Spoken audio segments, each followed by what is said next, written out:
Cadê? Cadê o Arthur? Ai, tu vai de novo.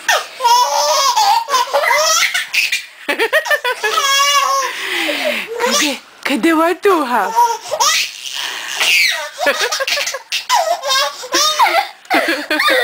Vai, tu, até ela cair, vai.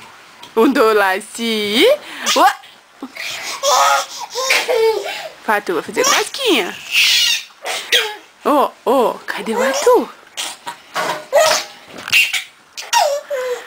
Esse irmão é demais, gente. Cadê o irmão? Faz cosquinha nela.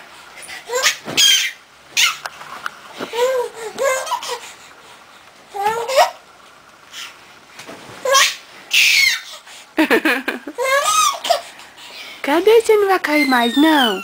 Aí tu vai fazer cosquinha. Tique, tique, tique, tique, tique. Vai lá, tu, dá beijinho nela. Cadê Arthur? Sumiu.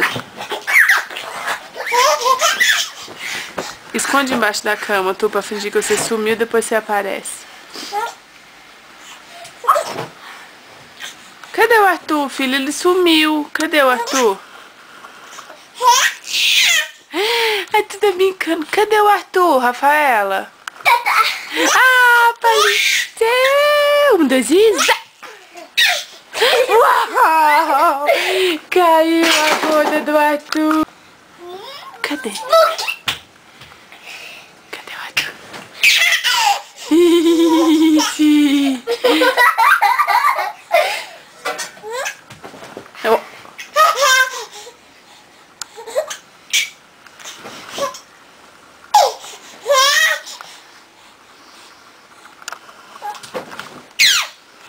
Grite, mamãe.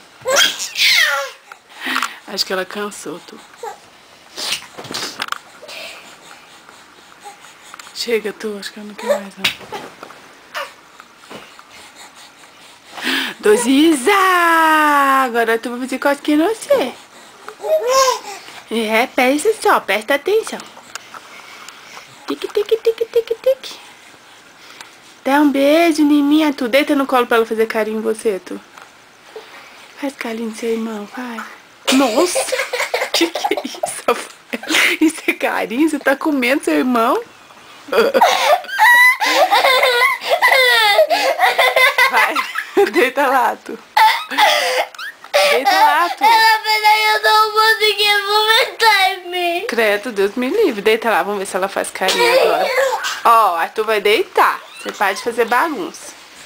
Carinho no irmão, faz carinho.